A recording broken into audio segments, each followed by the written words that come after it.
Why is everyone's Japan trip always the same? Why is it always Tokyo, Osaka, Kyoto, Nara, and then back to Tokyo in that order? Why do 63% of tourists take this route? And why don't people go to the off the beaten path places that people on social media like to tout? So first I want to acknowledge that yes, the Golden Route is perfectly fine. There's nothing wrong with taking it. It's perfect for first timers. But is it the only way? Is there another way?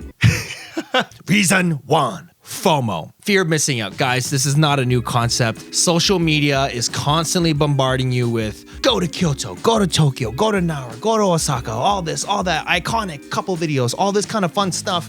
Of course you're going to feel that fear of missing out. Have you ever met somebody who's gone to Japan and said, yeah, I went to, Iwate-ken and Mie, and then I also did a little bit of exploring in Shimane. No, okay? Everybody's gone to the same place. And if you told anyone that you did that, you'd probably be shamed a little bit. Be like, what? You didn't go to Kyoto? You didn't go to Nara and see the deer? So that kind of social pressure to kind of hit the greatest hits and being able to tell people that you've gone to these places is part of basically a ritual at this point. And I'm at fault. A lot of influencers are at fault. We're always telling you to go to these places. You know, my most popular video is the generic trip that everyone does in Japan. Maybe like in another prefecture, there's like a really nice temple. For example, Ise Jingu in Mie. It's like super beautiful, very nice. Oh, but you didn't go to Kyoto? Oh, you should have gone to Kyoto. It's like, well, oh my God. So I think that kind of social interaction that is bound to happen is something that kind of deters people from going, right? The second reason is accessibility and logistics. So if you wanted to go to the Golden Route, it is super easy. It's very automated. You go to Tokyo, you take the Shinkansen, get to Osaka, take another Shinkansen, and you'll be in Kyoto, then take one train to go to Nara. It's like super supported. Transportation, English support, tourist-friendly areas, like tourist-friendly meals. It's a very curated experience. It doesn't represent all of Japan, but it represents pretty much what you want. What you've been dreaming of thanks to social media on the first point, right? That is a kind of big deterrent when it comes to going off that path. So for example, if you wanted to go see the jeans town in Okayama, first you got to be like, okay, where the heck is Okayama? Oh, it's past Osaka. Okay, so I got to like get on a train. Okay, now I'm in Okayama. I was like, what? It's like 40 minutes down all the way by the coast? I don't even know how to get around. Like, what is this? I don't have time for this. I got things to do. My trip, I only got 2 weeks off, so that kind of argument where it's like, I don't have the time to go because I'm already trying to make my trip as efficient as possible. And second, it's like super far half the time and you might not be as confident to just go on your own and go do that unless it's like something you really want to see, right? Good example of this is like that Wakayama temple pagoda thing that everyone wants to go see, right? So that thing is like, okay, how do I get there? Oh, it's probably going to take, a couple minutes. No. First, you're landing in Tokyo, Shinkansen to Osaka. Then you got to take an hour train down to Wakayama. And then from Wakayama, you got to take like a bus or a train to get to the mountain. Then you got to climb the mountain and you can't even guarantee that the weather's going to be that great either, right? So that kind of risk, I'll be at work to just go and see a pagoda that you probably could have gotten the same similar experience if you saw the one in Asakusa. It's like, it's not, no offense to Wakayama or anything, it's a beautiful, super beautiful site. But it's just like, I could have gotten a similar experience in Kyoto. Now, obviously, the benefit of that is that there's not a million tourists trying to take the same photo and you get that more peaceful vibe. But, evidently so, 63% of people don't mind that.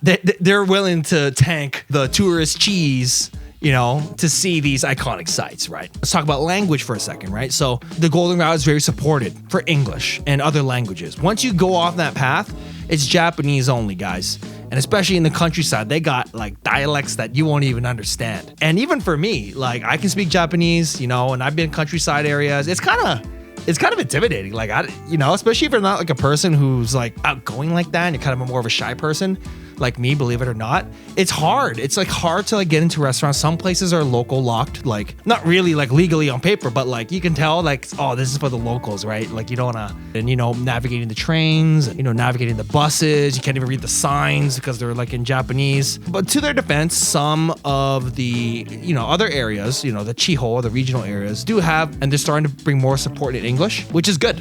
But as of right now, 2025, 2024, the golden route is just the most supported. And of course, time and convenience, right? People got 1 week off, 2 weeks off, maybe 3, unless you're one of those dudes who are like, I'm gonna take 3 months off and explore Asia. A great example for me was like, I used to really like K-On! And I wanted to go to the K-On! School. And my first trip to Japan to go to the K-On! School was like, okay, let's go to this K-On! School. But then my girlfriend at the time was like, you know where that shit is, man? It's like in Gifu. And there's like a bus that runs once an hour to get there. And it's like super far away. And it's not on the itinerary that we are. Like we would have to get off in like Nagoya. Hey, who's getting off in Nagoya? You'd have to get up at Nagoya and then go to Gifu and then go butt fuck nowhere to go to this school. And who knows if it's even open. And I was like, oh, okay, it's not worth it. So for example, like that one that everyone loves, Ginzan Onsen, is like this very beautiful onsen. Like everyone wants to go and see it, blah, blah, blah. They also have the over tourism problem too. Don't get me wrong. Dude, it's like a 4-hour, 5-hour trip, man. Like you gotta go from Tokyo, then go all the way to Sendai, then go to Yamagata, then drive like 2 hours to go to that thing. It's not for first timers, I'd say that. And my sister, for example, she didn't even get to see Kyoto, Osaka the first time.